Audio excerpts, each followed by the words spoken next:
Hey guys, welcome to the Batman Drew podcast. This is the podcast about life, fandom, and all the random shit in between.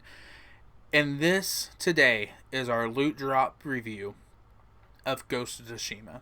Now, if you've been watching my series on my daily gaming journal on my YouTube page, you know that I've been working my way through this game for a couple of weeks now. And so today is it. Finally, we're going to talk, as always, about the three things that I loved about the game, the three things that I didn't really love that I could do without, and then my overall thoughts on the game. So, starting out, what did we love? Hands down, the number one thing that made this game as great as it was the visuals. This game, for being 2, 3, 4 years old, was the most beautiful game I think I've ever played. That is including, I love Horizon Zero Dawn. I love the world that they give us there. The Last of Us and the amount of detail they put into the world that they build, especially in Last of Us 2 when you go to Seattle. I think that visually there's a lot of great games out there.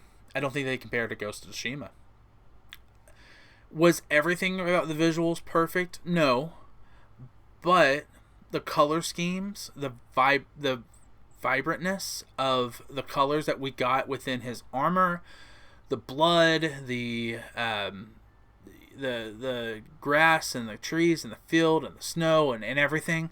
This was visually a masterpiece when it comes to gaming. Just hands down, the most beautiful game I've ever played. I think that it only complemented what my second favorite takeaway was from this game, and that was the dialogue. Now notice I said dialogue and not storyline. We'll talk about the storyline here in a minute.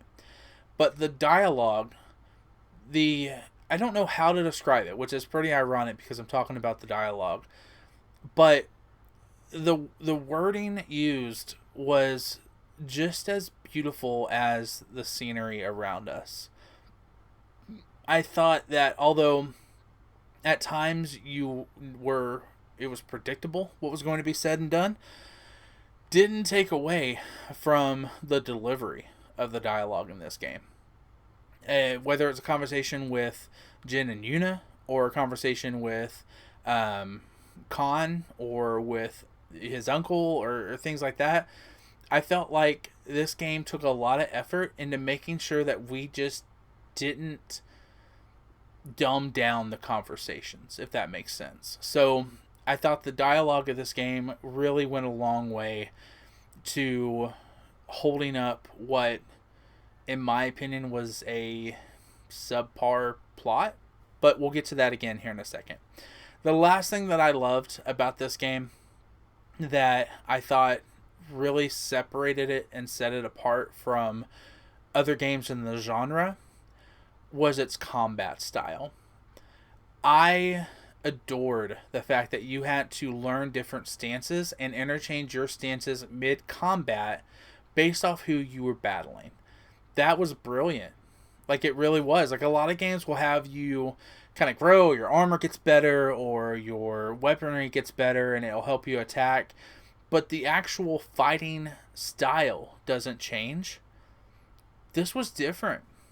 This, you had to adjust your stance, whether you were fighting one of the big brutes, or you had fighting someone with a shield, or you're fighting someone with a spear. I thought that it was a brilliant idea and that might be, look, I have no idea. I'm assuming that is historically accurate based off just how much detail this game put into everything else. But it was a brilliant move and a brilliant way to play the game. I thought that the fact that you had to earn those stances, like, you could still beat an enemy with a stance that wasn't appropriate, but it took you longer. I thought the fact that you had to earn to learn those stances were pretty good. I think that at the end of it, the combat style was what really set it apart, and the fact that it related to your character and their morality. So, for example, you couldn't assassinate someone, you couldn't sneak up on someone until you decided and made the decision that was okay, because culturally, as a samurai, you weren't allowed to do that. That was something that wasn't something that was in your ability to do, because it was considered to be shameful and without honor.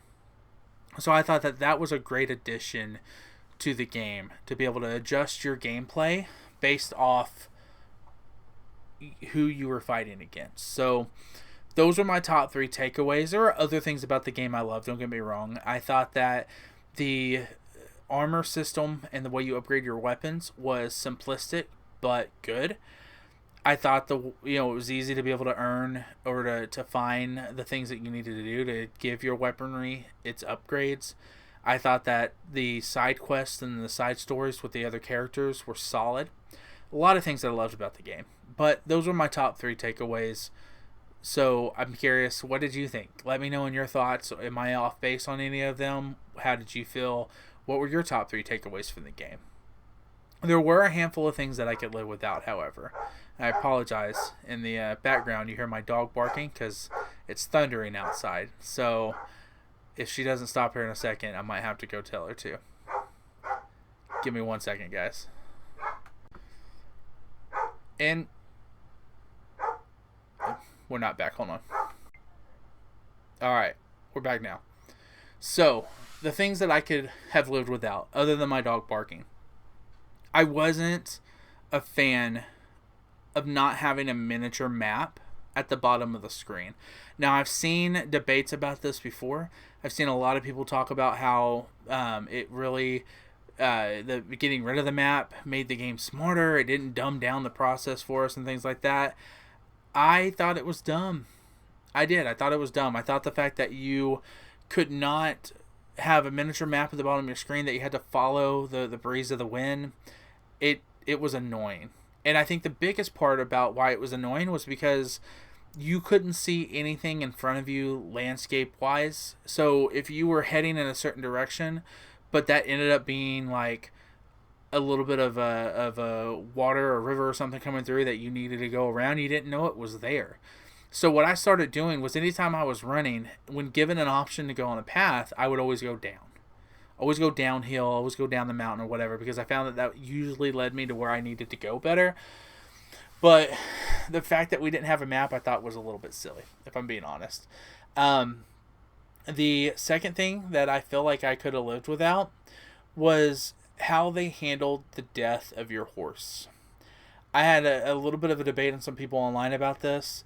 I kind of felt like once you lost your horse, which that part of it was great. Like, I get it. Like, your horse saved your life. It dies. You take time to bury the horse.